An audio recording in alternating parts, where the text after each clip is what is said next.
Hello and welcome back to Collecting Iron Maiden with me, your host James. Today we're going to be taking a look at one of my favourite singles, The Magnificent Stranger in a Strange Land, on 12-inch single, on 12-inch picture disc, and most exciting of all, the fabulous Japanese maxi single.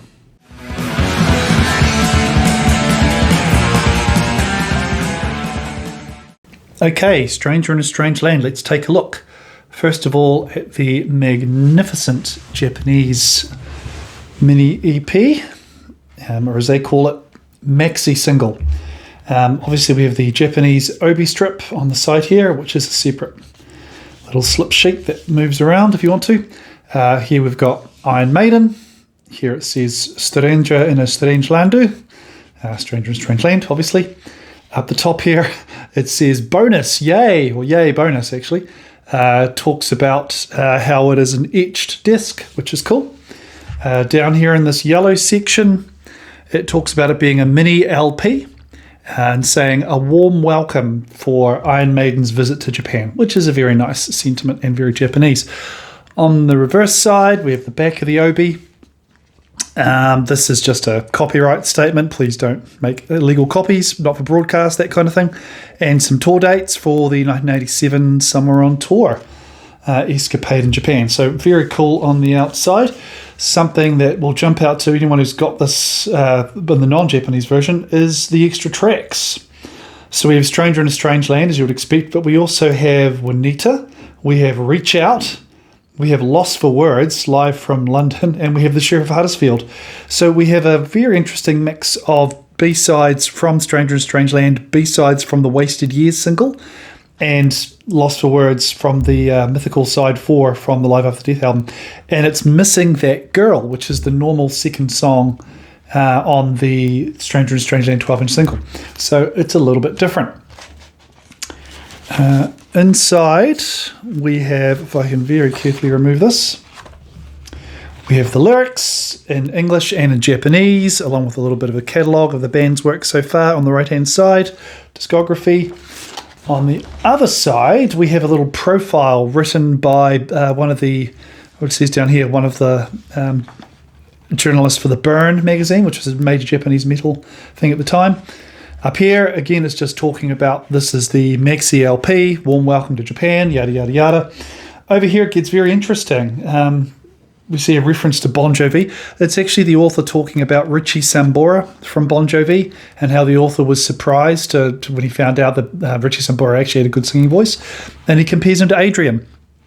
And on the front cover on the obi strip, it actually says that this is Adrian's first recorded vocal, which is quite a cool thing to have on a Maiden sleeve, if you ask me. Then it goes on to talk a little bit about Adrian singing, talks about the 3 unreleased tracks in Japan, talks about a whole bunch of other stuff as well, talks about Wasted Years and Stranger in a Strange Land, that Wasted Years was an import, talks about how there was an alternative cover made for the Stranger in a Strange Land release in Japan. That appears on a poster which comes with this, which unfortunately I don't have. My version doesn't have the poster with it. Apparently Rod Smallwood, according to this article, Rod Smallwood didn't like that artwork, so I think they used it on the tour program instead. I really like it, but yeah, there you go. Blah, blah, blah, lots of information about the songs, lots of information about Reach Out, talks about Lost for Word being recorded in Hammersmith Odeon and how it was on the Run to the Hills B-side. Yeah, it's really, really interesting stuff. And there is a little bit of explanation about why That Girl wasn't included either.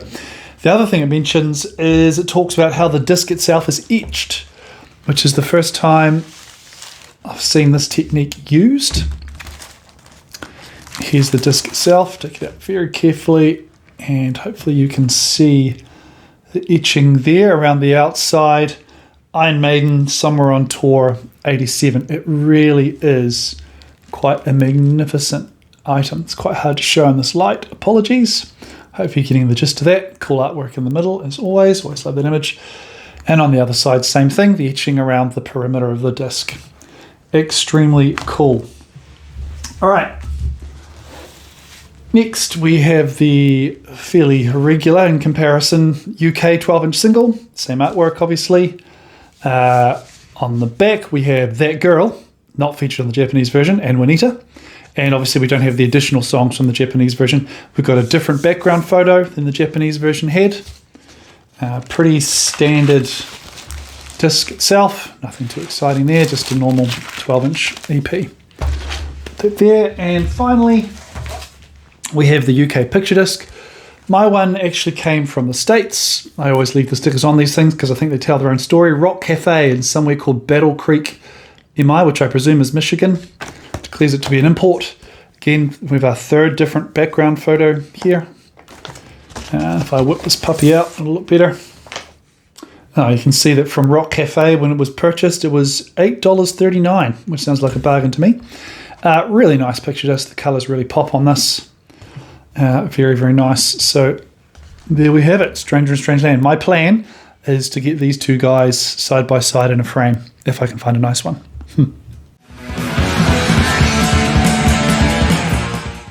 So there we have it, Stranger in a Strange Land. Great single, fantastic artwork, and I really do love that Japanese version. Let me know in the comments which versions you've got or which ones you'd like most to add to your collection. Thanks for watching, cheers, and up the irons.